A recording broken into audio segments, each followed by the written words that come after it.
What's up, guys? Welcome back to my channel, PROA TV. It's November. A lot of things have happened.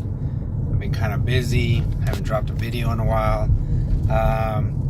So I'm just dropping a quick video for you guys today, just to give you guys my thoughts on what's been going on in the tech world, what my plan is for my next videos, so on and so forth.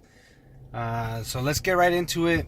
First of all, I want to talk about the rumors for the OnePlus 5D and how it's looking. Me personally, I think they're headed in the right direction, but they should have released that instead of the 5. And I'm not really a big fan of all these extra phones and the T's and the S's, and if you're gonna release another phone, and make it your flagship device. Not release it every 6 months. It just makes it more confusing for people, for the average consumers, because a lot of the average consumers already get confused as it is. So if the OEMs would be more central and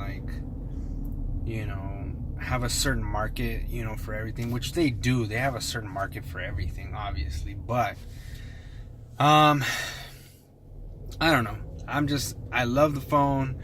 I might get it, I might not.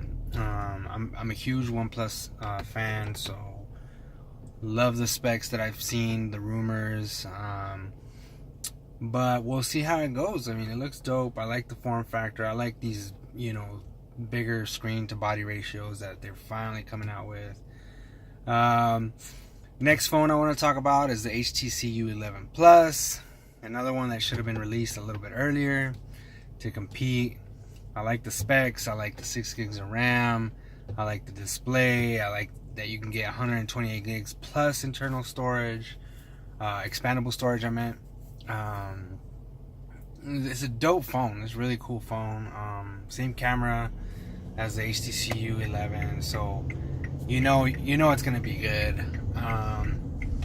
I'm really looking forward to that one, but again, like I said, another phone that should have been released either together or instead of, because the HTC u11 is a great phone, but why was it released when it was released? And the form factor did it compete? Yeah, it's probably one of the underdogs of the year, but we'll see how the u11 Plus comes out completely. And it got announced today, I believe. So yeah, it got announced today, and it's a solid device. So I'm pretty, I'm looking forward to that. The Mate 10, Mate 10 Pro. Mate 10 and Mate 10 Pro. Why not just the Mate 10 Pro and just call it the Mate 10? It's a better device. It's a better looking device. Better screen, better everything. Why not just release that one? What's the price difference? What's gonna be? I don't know what's this trend of $1,000 phones, and just because you put $1,000 price tag on something doesn't make it worth $1,000.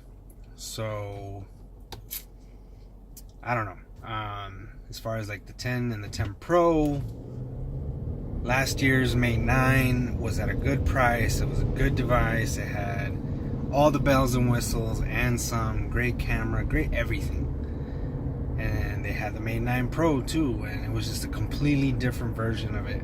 As far as the form factor, it was small, a little bit smaller. It looked more like a Galaxy, but I don't know why OEMs are doing this. And then on top of it, they're releasing a Mate 10 Lite. So great phones. It's just too many of them coming out. There's three type of consumers out there. Tech consumers, like phone consumers and stuff like that. You have your average consumer that goes into their main provider. They probably get sold on some bullshit because that's all they can afford, or they don't know any better, or whatnot. If I'm gonna go somewhere and buy something, I need to know about it. I need to know if I'm gonna go buy a car, what does a car do? What does it offer? I'm not just gonna go in and just blindfoldedly buy a car. I'm gonna buy what I can afford, obviously, but I also want to know what I can afford and what I can, or what I can afford and what I have and what I need. you know. So like that type of basic consumer, they get pulled into these carriers, and you know, oh, I need this, or they just go and buy a prepaid phone or whatever, and just don't even know what they got, you know. And it just leaves a sour taste in their mouth, and you know, in the industry, and you know, in the tech world, you know. And then you have techies like us that we love tech, and we know, and we're educated on tech.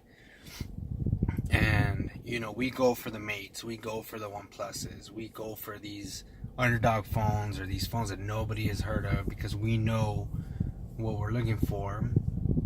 And then you have your iPhone, Galaxy, kind of more of a whatever's popular consumer out there, you know, whatever's advertised. Oh, it looks cool, it does this, it does that. Well, my $300 phone can do probably better, you know. It's just that people aren't educated. So anyways, let's get back to it. What I have planned for the next couple of videos, those are just my quick thoughts on the OnePlus 5T, the HTC u11 Plus, and the Mates. Great devices. Really hard to compete against something like that. It's just, you know, just too many of them getting released at one time. You know, it's just, there's a market for every single one of them, and I'm pretty sure not everything's coming to the US, obviously, except if you're a consumer like me and you go out and get stuff on eBay, or you know, on these other websites and stuff like that, and just import them, or you know, whatever. Anyways, this is what I got planned for the next few videos. I got some tutorial videos that I want to do. I'm trying to get the Moto X4 because I love the original Moto X. I had the first one and two. So it's more of a nostalgic, you know, feeling, and I want to see it, and I want to play with it, and I might get that and do a quick because there's a consumer world out for that. There's a market for that kind of phone, and you know, Motorola's not dying. You know, it's getting better, even though Lenovo's doing some funny tricks and tweaks, and you know, but I really like the phone. It's looking pretty dope, and I like unboxing and reviewing things that your average consumer won't get, you know, and just to open up the eyes of average consumer, that there's so many options out there for you. You don't have to be stuck in a $1,000 price tag for something that's not worth $1,000. You know what I mean? The only phone out there right now that I can legitimately say, okay, it's, you know, I think it's a fair price, but it's still too expensive, but it has everything I need, is obviously the Note 8. The Note 8 has everything I need and then some. You know what I mean? That's a justifiable phone, and that's the only justifiable phone I see right now that's justified to cost that much. You know, I don't think the new iPhones are justifiable for that, especially what I'm about to talk about next, the new Pixel. I am a huge Nexus fan. I love the Nexus brand. I love Google. I love, you know, the Android, using them for years, but the Pixel 2 XL, it's gonna run you close to $1,000. You can get the 64 gig version for like $850 plus tax, whatever. You know what I mean? No SD card expansion. No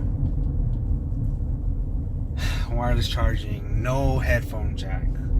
No, it's just missing too many things for me to say, okay, I'm gonna pay $850 for this phone. You know, maybe there's gonna be offers and sales and whatnot or whatever, but you're spending $850 for the 64 gig version, and guess what? You're probably gonna fill that up if you're a big, you know, if you have a lot of storage, or if you take a lot of videos, a lot of pictures, download a lot of apps, you're probably gonna fill that phone up quick. And you're gonna want to get the 128, but that's $1,000, close to, you know, plus tax.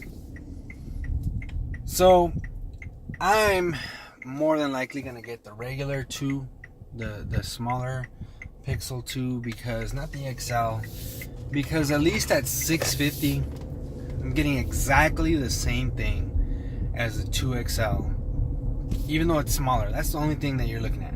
Smaller screen, smaller battery. Everything else is exactly the same, except those chunky ass bezels. Other than that, you're getting the same great device for $200 less. It's a little bit smaller. I can live with that. I love big phones, but at the same time, I can justify that price. $650, I guess, it's more. That's what the Pixel 2 XL should have been, like $650, $700, and the regular 2 should have been like $500.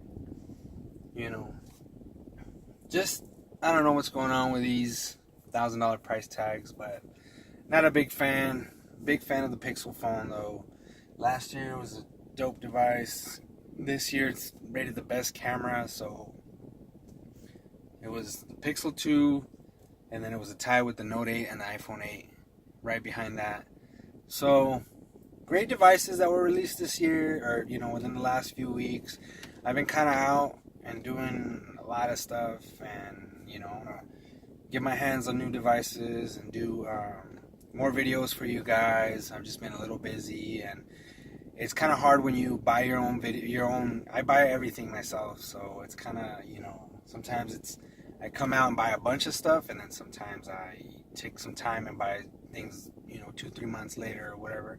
So at least I want to do some tutorials, because I have friends that are like, why don't you do tutorial videos and show us what we can do with these phones? Because a lot of people, they just walk around with their phone, they don't even know what's it capable of. So that's been it. Give you guys my quick 2 cents on all these new phones getting released, what I got in store for you guys next. Stay tuned for a couple more videos, and hopefully I can get at least the Moto X4. I'm really excited for that one. It looks really dope. Hopefully I can get that, this week or next week, and stay tuned for that, and hopefully the Pixel 2, the regular 2, review as well. And yeah, stay tuned for more videos, guys. Don't forget to subscribe. I'll be dropping videos at least hopefully once a week now that I'm a little bit more established, and things are slowing down a bit. So check you guys on the next one.